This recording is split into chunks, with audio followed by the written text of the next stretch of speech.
우리는 지난주부터 ABC 기독교라는 주제로 우리가 믿는 기독교의 가장 기본적인 신앙의 요소들, 그러니까 기독교를 믿는 사람이라면 반드시 알아야 되고, 기독교를 믿는 사람은 반드시 믿어야 하는 기독교의 가장 핵심적인 신앙의 내용을 다루기 시작했습니다. 이유는 한 가지입니다. 우리 성도들이 기초가 튼튼한 그런 신앙을 좀 가졌으면 좋겠다라는 생각을 하기 때문입니다.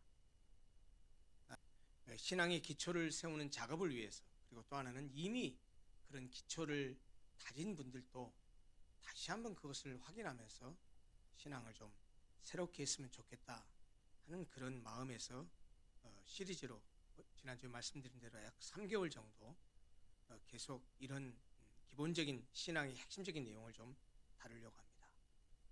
지난주는 서론격이었습니다. 첫 번째 시간으로 기독교의 의미, 말의 어의와 그리고 그 어의에 담긴 뜻이 무엇인지에 대해서 함께 나누었습니다. 기억나시는지 모르겠습니다. 기독교라고 하는 것은 한자어인데, 기독은 그리스도를 음차시킨 것이다. 그리스도는 히브리어 마시아흐, 메시아를 헬라어로 번역한 것이고, 그 크리스토스를 우리말로 번역한 것이 그리스도다. 그런데 그리스도라고 하는 말은 기름 부음을 받았다라는 뜻인데, 구약시대에 기름을 부어서 직책에 임명하는 것이 세 가지가 있었다. 왕, 선지자, 제사장. 그래서 기독교라고 하는 것은 예수가 그리스도임을 믿는 종교인데, 그 예수가 그리스도임을 믿는다라는 말의 의미는 예수가 왕이시요, 예수가 선지자요, 예수가 제사장이라는 의미를 함축하고 있다. 그래서 왕으로 믿는다면 우리는 그분의 신하요, 그분의 백성으로서 그분에게 복종해야 되는 것이 마땅하고, 그분이 선지자로서 하나님의 말씀을 대언하는 분이라고 한다면 바로 그분의 말씀이 곧 하나님의 말씀이므로 예수 그리스도의 말씀을 순종하는 것은 곧 하나님의 말씀을 순종하는 것이고, 제사장으로서 죄인들을 하나님께 중보했었던 그런 역할을 했던 제사장처럼 예수 그리스도는 십자가 위에서 당신의 육체를, 당신의 생명을 바치심으로써 우리를 하나님께 연결시킨 그런 중보자의 역할을 하신 유일한 구세주다. 그렇게 믿는 것이 기독교를 믿는다는 의미다 라고 하는 것을 말씀을 드렸었습니다. 오늘은 ABC 기독교의 두 번째 시간으로 기독교 신앙의 출발점, 다시 말하면 기독교 신앙에 들어가기 위해서, 기독교 신앙을 갖기 위해서 가장 우선적이고 가장 기본적으로, 그리고 가장 먼저 가져야 될 것이 무엇인지에 대해서 말씀드리려고 합니다. 지난주 설교할 때도 말씀드렸지만 이번 시리즈 설교는 성경을 주의하기보다는 다분히 철학적이고 다분히 실존적인 그런 우리의 사색적인 그런 측면들을 많이 고민하면서 생각하면서, 그와 더불어서 자연스럽게 성경으로 들어가서 성경의 결론으로 이끌어가겠다는 말씀을 드렸는데, 오늘 설교도 마찬가지입니다. 오늘 설교는 인간 실존에 대한 철학적 사색과 반성을 시작으로 해서 오늘 함께 읽은 성경 본문으로 넘어갈 겁니다. 그리고 우리가 읽었듯이 평범한 어부의 삶을 살았던 베드로가 주님을 따르는 제자가 된 이 본문의 사건을 살펴보면서 오늘의 주제, 기독교 신앙의 출발점이 무엇인지에 대해서 성경을 통해서 마지막 성경적 결론에 이르려고 합니다. 우리는 학교 다닐 때뿐만 아니고 일상생활을 하면서도 이런 명제, 이런 말들을 많이 들었습니다. 인간은 동물이다. 맞습니다. 이 인간은 동물이다라는 명제는 과학에서, 특별히 생물학에서 인간을 생물학적 분류법에 따라서 정의한 명제입니다. 아시다시피 우리 인간은 생물학적 분류법에 따르면 동물 가운데서도 젖먹이 동물, 포유류입니다. 포유류인 인간도 동물이 분명합니다. 그런데 이 동물로서의 우리 인간은 인간 말고 다른 동물들이 굉장히 많은데, 그런 동물들과 신체적으로 비교해 보면 매우 열등한 존재입니다. 예를 들어 볼까요? 호랑이나 사자 같은 맹수들이 가진 날카로운 이빨이 없습니다. 독수리와 매와 같은 맹금류가 가진 날카로운 발톱도 없습니다. 치타같이 빠른 속력으로 달리지도 못하고 창공을 나르는 새들처럼 하늘을 날지도 못하며 물고기처럼 물속에서 생활할 수도 없습니다. 박쥐와 같이 초음파를 발사하는 능력도 없고 올빼미와 부엉이처럼 야간 시력이 뛰어난 것도 아닙니다. 코브라처럼 맹독을 가진 것도 아닙니다. 인간이 가진 이 육체적인 조건, 피지컬한 컨디션을 보면 다른 동물들과 비교했을 때 어느 것 하나 뛰어난 것이 하나도 없습니다. 그럼에도 불구하고 이 광활한 우주와 자연계를 지배하고 다스리는 존재는 아까 열거에 있었던 예를 들었던 그런 많은 동물들이 아니라 신체적으로 아주 그들과 비교했을 때 형편없는 바로 우리 인간입니다. 우리 인간이 이 광활한 우주와 자연계를 지배하고 다스리고 있습니다. 다른 동물과 비교했을 때 육체적 조건은 형편없지만 인간은 그 모든 것을 생각하는 힘인 이성을 통해서 이룬 과학 기술의 힘으로 모두 다 커버했을 뿐만 아니라 과학 기술을 적용한 수많은 장비와 도구들로 그들을 압도하여 지배하고 있기 때문입니다. 인간은 의학 기술의 발전을 통해서 그동안 불치병으로 알려졌던 질병들을 하나둘씩 퇴치해 가고 있습니다. 잘 아시다시피 이제는 의학이 질병에 대한 치료의 개념이 아니라 예방 개념으로 바뀌었습니다. 아시다시피 이미 인간 수명 100세 시대를 열어놓았습니다. 독일어 발음으로 하면 게놈, 영어 발음으로 하면 지놈입니다. 소위 지놈 프로젝트, 게놈 프로젝트라고 하는 것이 있는데요. 오래됐습니다. 인간 유전체에 관한 프로젝트인데요. 인간 유전자의 종류와 기능을 다 밝혀서 매핑을 합니다. 지도를 그립니다. 지도를 그려서 예를 들면 1번 유전자는 이상이 생기면 알츠하이머 병을 유발하는 유전자, 50번 유전자는 이게 문제가 생기면 당뇨병을 발현시키는 유전자, 이런 식으로 그 유전자의 특징과 기능과 매핑 장치를 지도를 전체로 그리는 그런 것이 바로 인간 유전체 프로젝트인 게놈 프로젝트입니다. 2023년 네이처지에 인간의 마지막 이 유전체에 대한 특성을 밝혀냄으로 말미암아서 그동안 다 퍼즐이 맞춰지지 않았는데 그 퍼즐을 모두 다 맞추게 되었다라고 하는 논문 2편이 발표돼서 네이처지에 발표돼서 이제 게놈 프로젝트가 완성 단계에 이르렀다라는 그런 기사가 있었습니다. 이런 것들을 통해서 개인, 인종 또는 환자와 정상 인간 사이의 유전적인 차이를 비교해서 질병의 원인을 규명할 수 있게 되었습니다. 이제 머지않아 모든 질병의 원인을 미리 알고 예방해서 질병 없는 인간이 살 수 있는 그런 세상이 우리 코앞에 왔습니다. 이런 걸 보면요, 마치 인간이 영생불사를 향해서 달려가는 것 같습니다. 어디 그뿐입니까? 이제 인간은 과학기술의 발전을 통해서 과거에는 상상하지 못했던 일들을 가능하게 했습니다. 얼마 전에 챗 GPT라는 것을 오픈하고 나서 온통 전 세계는 모든 IT 기업체들이 인공지능에 대해서 관심을 갖게 됐습니다. 이 AI, Artificial Intelligence입니다. 우리말로 번역한 것이 인공지능이죠. 이 컴퓨터 과학 기술을 통해서 발전해가는 이 AI, 인공지능이 구현할 수 있는 세계는 우리의 상상을 초월합니다. 인간이 얼마나 위대한 존재냐 하는 이야기입니다. 얼마나 인간이 위대합니까? 그런데요, 그럼에도 불구하고 우리는 살아가는 도중에 문득문득 인간이 얼마나 나약하고 초라한 존재인지를 깨닫고 또 경험합니다. 아이러니하게도 인간이 나약하고 초라하다는 사실은 인간 자신이 이루어 놓은 엄청난 과학적 지식과 과학기술 문명 속에서 더욱 절감하게 됩니다.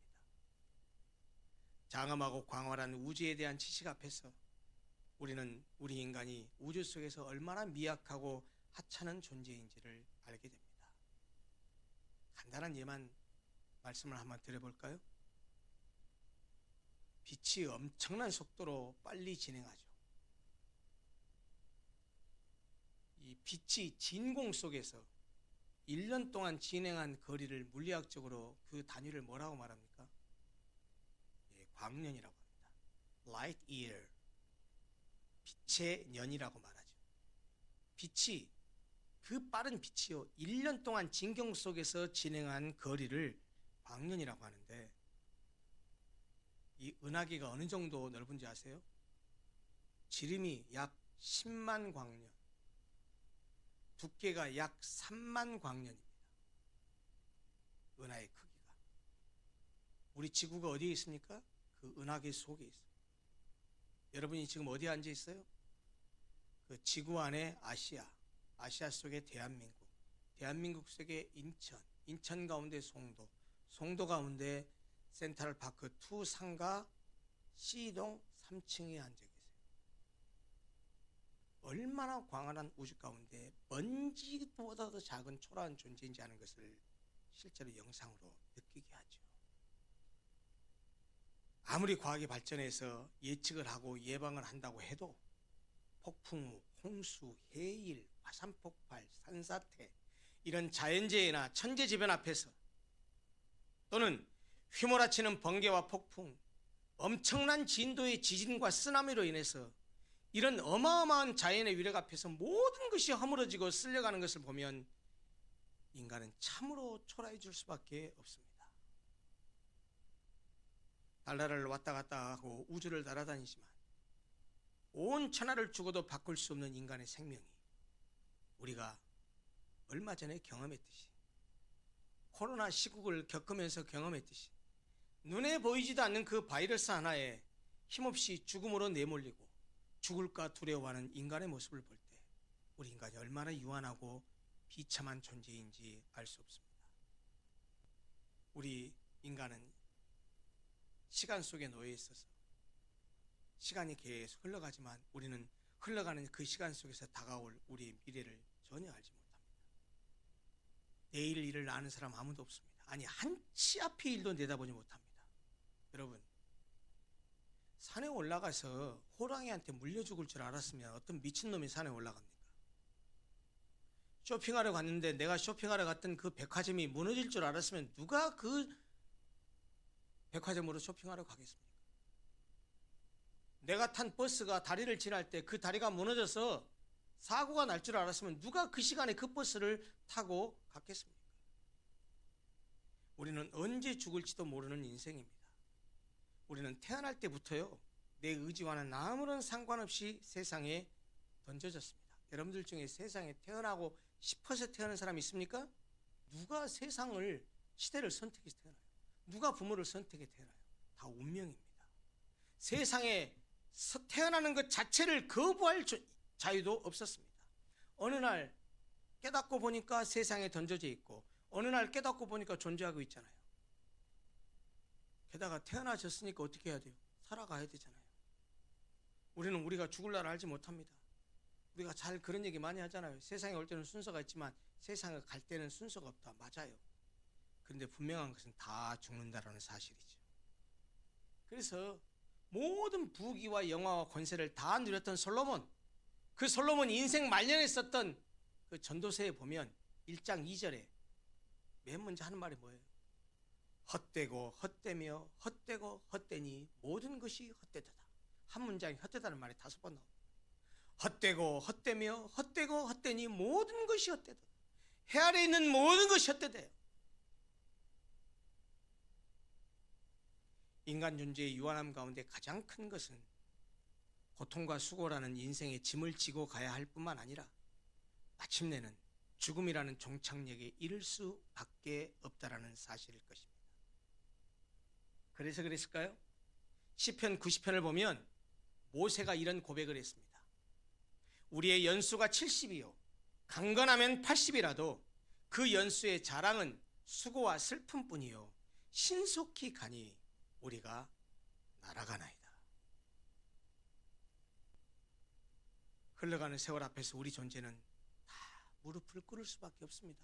죽음이라는 그 마지막 종착역 앞에 영웅 호월도 절세 가인도 죽음을 피해간 사람 없습니다. 잘 아시잖아요. 진시 왕제도 불로초를 구해서 영생 불사하려고 했지만 죽음을 이겨버리게 했지만 그도 역시 한 무덤의 주인이 되었습니다. 독일의 철학자 하이데거는 인간을 정의 내릴 때 이렇게 말했습니다. 인간은 죽음에 이르는 존재다. 뛰어봤자 벼룩이라는 말처럼 인간은 결국 어떻게 된다고요? 죽음으로 꼴이 난대요. 네덜란드 철학자에 있었던 키에르케고르는 그렇게 말했습니다. 인간은 태어나면서부터 고칠 수 없는 병을 앓기 시작한답니다. 그 병의 이름은 죽음에 이르는 병. 죽음은 마침내 우리를 삼켜버리고 한 줌의 흙으로 돌아가게 합니다. 사람이 한번 태어났으면 반드시 죽는다는 것은 유한한 생명체로서의 인간이 겪어야 될 필연적 운명입니다. 그래서 성경 히브리서 9장 27절은 이렇게 말합니다. 한 번 죽는 것은 사람에게 정하신 것이다. 한 번 태어났으니 반드시 죽어야 됩니다. 이보다 더 큰 인간 존재의 유한함이 어디 있겠습니까? 그런데요, 인간이 참 대단한 존재인 건 뭐냐? 이런 유한함을 인식한 인간은 거기에 매몰되지 않습니다. 오히려 유한함에 대한 인식에 그치지 않고 그것을 극복하려고 합니다. 존재의 유한성에 대한 실존적 자각은 그것을 넘어서는 세계, 곧 종교와 신앙의 세계로 인간을 이끌어갑니다. 그런 점에서 종교와 신앙의 출발점은 인간의 나약함과 무능력, 불완전함과 유한함에 대한 실존적 자각에 있다고 말할 수 있습니다.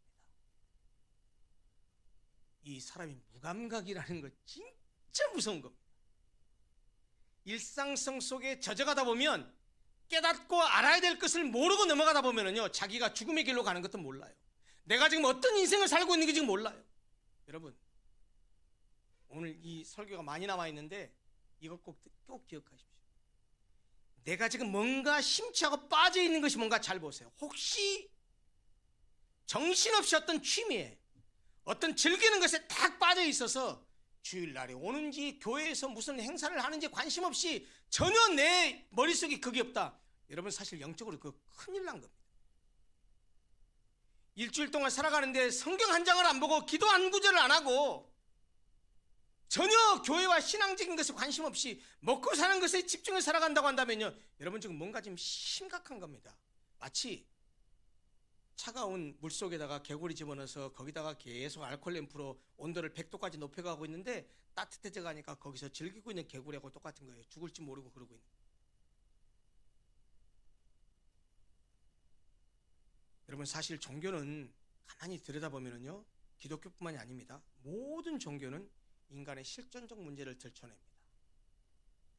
그리고 그에 대한 해결책을 제시합니다. 여러분, 종교를 절대로 이렇게 생각하지 마세요. 종교는 나에게 마음의 평안과 위로를 주는 것이다. 예, 자꾸 말씀드리지만 그것은 사이드 이펙트예요. 부수 효과예요. 종교의 본질이 뭔지 아세요? 자기를 깨닫는 거예요. 자기를 아는 거예요. 종교는 인간에 대한 진단과 처방이 모든 종교의 공통적인 프레임이에요. 인간의 실존에 대한 진단을 하고 그에 대한 처방책을 제시한단 말이에요. 그러면 기독교는 뭐라고 말해요? 성경은 뭐라고 말해요? 성경이 진단하는 인간은 어떤 거예요?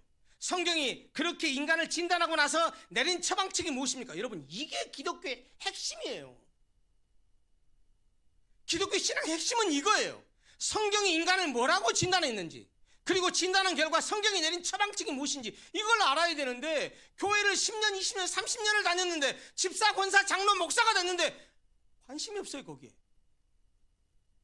그냥 교회 가서 목사님 좋은 얘기 듣고 싶고. 여러분, 목사가 여러분들 좋은 얘기 해주는 사람입니까? 여러분들 귀를 즐겁게 해주고 여러분들 만족시키는 얘기를 하는 사람입니까? 여러분 천만의 말씀입니다. 진짜 목사는요 그냥 성경 얘기하는 거예요. 여러분들이 듣기 싫어하든 좋아하든 그 마음이 부담이 되든 그렇지 않든 성경이 말하는 대로 얘기해야죠. 왜? 목사가 하는 일이 하나님 말씀 대언하는 거잖아요. 어떤 목사가 교인들에게 좋은 말 하고 싶지 부담스러운 말 하고 싶겠어요? 저도 여러분들에게 듣기 좋은 말만 하고 싶어요. 그래서 야 우리 목사님 은혜롭다 좋다 이런 얘기 듣고 싶어요. 인간적으로는 그러나 그러면 안 되잖아요. 기독교가 인간에 대해서 어떻게 진단하고 어떤 처방책을 내렸습니까? 성경이 뭐라고 말합니까? 당신의 형상을 따라서 인간을 창조한 하나님은 인간이 자신과 인격적인 관계 속에서 순종하고 살아가기를 원하셨어요. 그런데 불행스럽게도 피조물로서의 인간이 창조자 하나님과 동등하게 되고자 해서 사탄의 유혹에 넘어가서 죄를 범하고 하나님을 떠나 영적으로 죽어버리고 말았습니다. 여러분 그것이 여러분들이 잘 아는 창세기 3장에 나오는 선악과 사건이에요. 하나님과의 관계가 끊어져 버렸어요. 그래서 그 결과 껍데기인 육체만 남아서 인간은 육체의 소욕대로만 행하게 됐어요. 여러분 이것이 기독교가 말하는 죄에 빠진 인간의 실존적인 모습이에요. 그걸 발견할 줄 알아야 돼요. 내가 얼마나 육적인 존재인지, 얼마나 내가 내 정욕대로만 살려고 하는지, 얼마나 욕심 많은 존재인지. 겉으로는 고상한 척하고 겉으로는 남을 위하는 척하고 겉으로는 배려하는 척하지만 속에는 진짜로 이기적이고 내중심적이라는 이것을 인정할 줄 알아야 돼요. 여러분 인간은 하나님을 거역하고 불순종한 죄로 인해서 하나님이 주신 영적인 생명을 잃어버렸어요. 죄에 빠진 인간은 영혼에는 관심이 없이 그저 육체의 쾌락과 육체의 편안함만을 추구하는 삶을 살면서 마치 그것이 인생의 목적인 양 착각하고 살아갑니다. 여러분 그러나 여러분도 느끼고 나도 느끼고 우리가 살아가면서 다 절감하지만 아무리 육체의 행복을 위해서 그것들을 추구하고 또 그것들을 가지게 되었다고 해도 인간은요 역설에 빠져요. 어떤 역설? 그것으로 진정한 만족을 못 느껴요. 그보다 더한 것, 그보다 더 나은 것, 이것을 누려서 즐거움과 만족을 느꼈다고 한다면 그 다음에 반복해서 거기에서는 만족을 못 느껴요. 자극이 좀 더 강화돼야지. 더 계속 그걸 찾아가는 그런 역설과 부조리에 빠지는 것이 그게 바로 죄로 인해 저주받은 인생의 모습입니다. 인간은 이렇게 저주받은 삶을 살다가 죽으면 육체는 흙으로 돌아가지만 영혼은 하나님의 심판대 앞에 서게 되어 이유는 죄 때문입니다. 세상에서도 죄를 지으면 어떻게 하죠? 재판받아야 돼요. 그리고 형량대로 죄값을 치러야 돼요. 여러분 인생도 마찬가지입니다. 인생을 살면서 지은 죄, 그 죄는 하나님께 징벌을 받아서 꺼지지 않는 불이 타는 영원한 지옥 형벌을 당해야 됩니다. 그게 여러분과 제가 가진 운명이에요. 모든 인간이 처해진 피할 수 없는 운명이에요. 이것이 성경이 말하는 인간의 비참함과 유한함에 대한 진단 내용이에요. 인간이 이런 존재라는 거예요. 이제 처방책을 제시합니다. 그러면 인간이 결국은 지옥 불구덩이 속에 들어가게 되는데 이유가 뭐라고요? 죄 때문이에요. 기독교는 보세요. 인간이 하나님을 떠나서 죄의 결과 지옥 가게 됐다라는 거예요. 그러면 하나님을 떠난 결과가 그러니까 처방책이 뭐겠어요? 아주 단순해요. 하나님을 떠나서 이렇게 됐으니까 어떻게 하면 되겠어요? 하나님께로 돌아가면 되죠. 근데 문제가 뭐냐? 돌아갈 능력이 없어. 영적으로 죽어서 영적인 하나님께 돌아갈 능력이 없어요. 그게 무슨 말이냐? 우리 인간으로서는 어떤 방법으로 어떻게 해서도 하나님께 돌아갈 수 없다는 거예요. 우리 인간의 능력으로는. 아무리 착한 일을 많이 하고 돈을 많이 벌고 착한 일 많이 알고 공부를 많이 해도 하나님께 돌아가지를 못해요. 결국은 죄 때문에 멸망하고 지옥 간다는 거예요. 이게 인간의 비참한 운명이라는 거예요. 우리가 못하니까 누가 하셨어요? 하나님 당신이 직접 하셨어요. 하나밖에 없는 외아들을 이 땅에 보내서 우리가 지은 죄값을 대신 죄값을 갚아야 되는데 그 죄값을 예수님이 십자가에 못 박혀 죽음으로써 당신의 생명을 바치심으로 당신의 목숨을 들이심으로 우리의 죄값을 대신 갚아줬다고요. 그리고 하나님은 누구든지 그 예수를 믿기만 하면, 오늘 예배드리기 전에 제가 읽어드렸었던 요한복음 3장 16절 17절, 하나님이 세상을 이처럼 사랑하사 독생자를 주셨으니 이는 그를 믿는 자마다 멸망하지 않고 영생을 얻게 하려 하심이라. 그래, 우리는 다 죄인이에요. 죄 때문에 지옥 가야 되고 죄 때문에 이런 엉망인 세상을 살아야 돼요. 그런데 하나님은 우리를 사랑하셔서 그 죄로부터 구원하기 위해서 하나밖에 없는 외아들을 주시고 그를 십자가상에 못 박혀 죽게 했어요. 내 대신, 우리 대신에. 여러분, 이게 성경이 말하고 있는, 기독교가 말하는 인간에 대한 해결책이에요. 이게 처방책이에요. 여러분, 그런 점에서 지난주에 기독교는 예수가 그리스도임을 믿는 종교라고 말했는데요, 오늘 좀 더 부원해서 얘기하자면 기독교가 말하는 그럼 핵심은 뭐냐? 그래요, 기독교는 예수가 그리스도임을 믿는 종교인데 예수 그리스도를 통한 죄로부터의 구원이 기독교의 핵심이에요. 기독교가 말하는 핵심은 예수 그리스도를 통한 죄로부터의 구원입니다. 따라서 오늘 설교 제목, 기독교 신앙에 들어간 출발점은 뭐냐? 자신에 대한 실존적인 인식, 즉 내가 죄인임을 깨닫고 인정하는 것, 그래서 죄인의 구주인 예수 그리스도를 믿고 받아들이는 것, 그것이 기독교 신앙의 출발점입니다. 오늘 함께 읽은 이 누가복음 5장이 이 사실을 너무 정확하게 보여줘요. 이 얘기만 잠깐 하고 이제 설교 마무리하겠습니다. 오늘 본문의 내용이 뭐였어요? 이 내용은 예수님의 공생의 초기에 있었던 일이에요. 예수님이 제자들을 부르는 장면인데 지금 베드로를 만난 장면이에요. 예수님이 엄청난 기적과 이적과 표적을 하니까 사람들이 가는 데마다 다 몰려다니는 겁니다. 게네사렛 호숫가에 왔어요. 갈릴리 바다입니다. 게네사렛 호숫가에 사람들이 막 몰려오니까 이제 말씀을 가르치셔야 되겠는데 하도 많은 떼거지들 오니까 좀 멀리 물러가서 이렇게 강단에 가서 얘기할 거 아니에요. 근데 해변가에 몰리니까 예수님이 참 똑똑하신 양반 같아요. 그 양반이 호수로 들어간 거예요.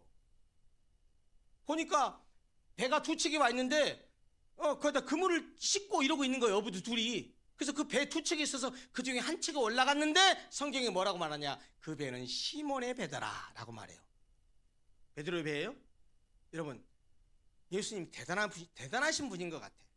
성경은 안 나왔지만 분명히 그 사람의 시몬 베드로인 것도 알고 계시고, 그리고 그렇게 가는 거 의도가 있었다고 생각해요. 여러분, 베드로는요 꼼짝달싹 못하고 설교가 끝날 때까지 들어야만 했어요. 왜요? 베드로의 배에 올라갔고, 야 저쪽으로 들어가라. 그러니까 호수 주변에 사람들이 모여있고 호수 안으로 배 타고 안으로 뛰었으면 들어갔다니까. 그 배에 지금 누가 타 있어요? 베드로가 타 있는 거예요. 어떻게 가지도 못하고. 그러니까 다 가르치는 동안에 그 말씀을 다 들은 거예요 지금 베드로가. 그럼 말씀을 마치시고 베드로한테 예수님이 뭐라고 하십니까?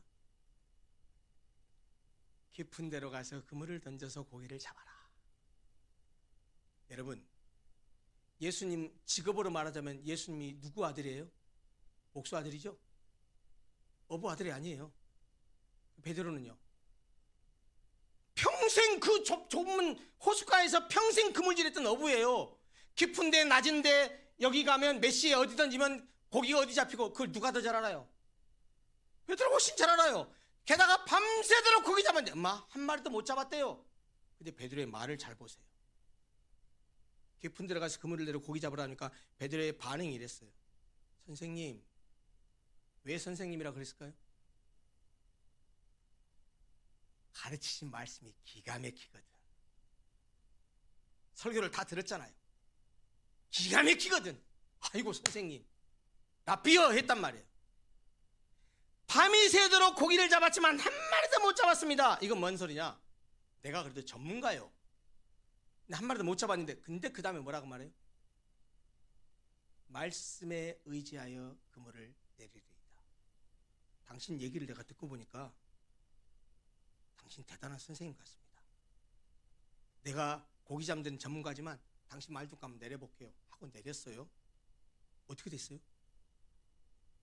끌어올리는데 그물이 찢어질 정도로 고기가 잡힌 거예요. 그러니까 옆에 있는 배한테 야 왔으면 도와줘 그래가지고 옆에 있는 친구들이 와서 고기를 잡아서 이쪽 배 저쪽 배에다 고기를 담았는데 배가 어떻게 된다고요? 잠길 정도가 됐대요. 여러분 한번 물어보십시다. 베드로의 밤새도록 그물질한 관심사라는 무엇 때문이었습니까? 베드로의 관심사 딱 한 가지예요. 뭐예요? 물고기예요. 자, 밤새도록 잡아서 많이 잡으려고 했는데 몇 마리 잡았어요? 한 마리도 못 잡았어요. 엄마, 근데 어떤 청년이 저기야 던져봐. 던졌더니 엄마 그물이 찢어지게 잡았어. 배가 가라앉을 정도야. 어떻게 해야 정상입니까, 베드로가? 상식선을 생각해 보세요. 둘 중에 하나예요. 첫째, 감사합니다. 너무너무 감사합니다. 이렇게 많은 물고기 잡게 해줘서. 그래서 감사한 금했을지 모르죠. 하나님, 내가 투자한 주식 이만큼 올라가기 위해서 감사합니다. 헌금하고. 내 아들 이번에 좋은 대학 갔으니까 감사합니다. 헌금하고. 그렇게만 생각했을지 모르죠. 베드로도 물고기에 관심이 있었으니까 찢어지도록 잡았으니 그렇게 할 법한데, 그 다음부터 이 본문 끝날 때까지 봐보세요. 물고기는 아무 관심이 없어요. 여러분 한번 8절 보실래요? 시몬 베드로가 이를 보고 그랬죠. 이를 보고 뭘 본 거예요? 찢어지게 많이 올라온 그물을 본 거예요. 근데 여러분, 이를 보고 그랬는데 이것이 뭔지 아세요? 죄송합니다, 물고기가 아닙니다. 왜 그러느냐? 물고기를 보고 예수님께 말했다면 이렇게 말해 오라요. 많이 잡게 해주셔서 감사합니다. 또는 나하고 동업합시다. 보안이 보통 능력이 아니신 것 같은데 당신은 포인트만 찍어주십시오. 그물질은 내가 할게요. 그리고 수입은 5대5로 합시다. 이럴 법한데 베드로는 아무 관심이 없어요. 근데 이를 본 게 물고기 본 게 아니에요. 물고기를 통해서 뭘 봤냐? 어머나, 자기는 밤새도록 그물을 던져 한 마리도 못 잡았는데 베드로는요, 어디가 깊은지 어디가 낮은지 다 안다니까요. 그러니까 평생을 거기서 있으니 얼마나 잘하겠어요. 그런데 그렇게 하는 결과를 보고서 물고기에 대한 얘기를 해야 되는데 물고기를 얘기한 게 아니고요, 이를 보고 그 다음에 베드로가 한 행동이 뭡니까? 예수의 무릎 앞에 엎드려 이야기합니다. 아까 설교 끝나고 나서 저희 던져봐라 그러니까 뭐라고 했어요? 예수님한테, 선생님, 고기를 다 잡고 나서는 예수님을 향해서 뭐라고 불러요? 주의 깊게 성경을 좀 봐보세요. 8절, 예수의 무릎 아래에 엎드려 이르되 주여. 헬라어 원어는요, 앞에서는 라피어 그랬어요. 여기서는 뭐라고 한지 아세요? 키리오스. 나의 주인님, 나의 하나님, 이런 뜻입니다. 주여, 나를 떠나소서. 나는 죄인으로소이다. 이거 좀 이상하지 않아요, 상황이? 왜 이런 말을 할까요, 베드로가?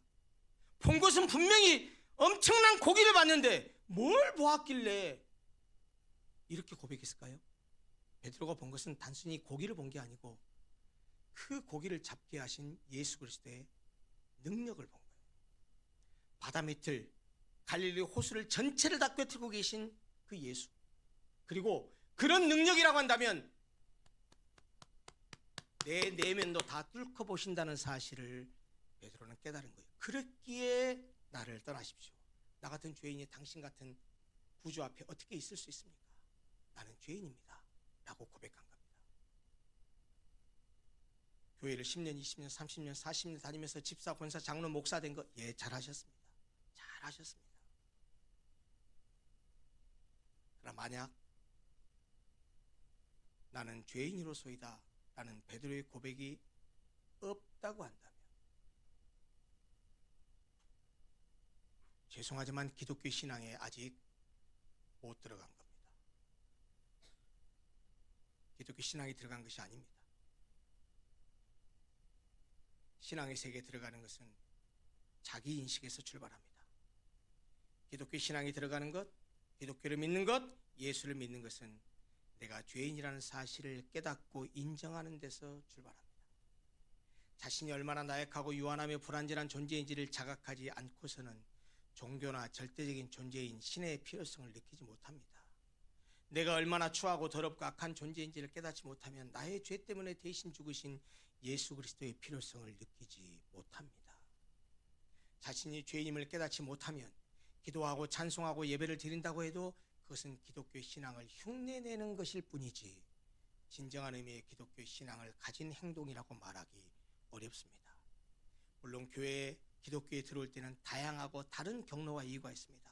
어떤 사람은 사업상 인맥을 넓히기 위해서, 어떤 사람은 고객 확보를 위해서, 어떤 사람은 좋은 배우자를 찾기 위해서, 어떤 사람은 교양을 넓히고 마음을 다스리기 위해서, 어떤 사람은 마음의 평안을 얻고 힘들 때 위로를 받기 위해서, 어떤 사람은 어떻게 태어나다 보니까 모태신앙으로 태어나서 엄마 아빠 때문에 교회를 다니다 보니까 하고서 여기까지 오는 사람들, 여러 가지 이유가 있습니다. 그러나 어떤 이유와 목적으로 교회에 들어왔든지 일단 교회에 들어오고 나면 반드시 이 기독교 신앙의 첫걸음을 내디뎌야 됩니다. 오늘 본문의 주인공 베드로처럼 나는 죄인으로서이다 라고 자신이 죄인임을 깨닫고 인정할 뿐만 아니라 지옥가에 마땅한 내 죄를 대신해서 죽으신 예수 그리스도를 구세주로 믿는 것, 여러분, 그것이 기독교가 말하는 믿음이요, 그것이 기독교를 믿는 첫걸음이요 출발점입니다. 그리고 신앙생활은 바로 거기서부터 시작합니다. 사랑하는 성도 여러분, 내가 몇 년 믿었냐, 교회 안의 직분이 내가 뭐냐, 성경을 몇 번 읽어야, 다 중요해요, 좋아요. 그런데 아무리 그런 걸 많이 해도 가장 기본적이고 기초적이고 본질적인 것을 상실했거나 잃어버렸거나 망각하고 있다면 우리는 다시 항상 본질로 돌아가야 됩니다. 항상 내가 얼마나 큰 죄인인가를 자각하고 사십시오. 그래야 날마다 주의 은혜를 사모할 수 있습니다. 그래야 날마다 십자가 앞으로 갈 수 있습니다. 사랑하는 성도 여러분, 신앙의 출발점은 죄인임을 인정하고 고백하며 예수를 구주로 인정하고서 그 앞에 무릎을 꿇는 것입니다. 이런 귀한 신앙생활을 하면서 올바르고 바람직한 신앙을 가지시고 올바르고 바람직한 신앙생활을 하시는 사랑하는 모든 성도들이 되시기를 간절히 소원합니다. 기도하겠습니다.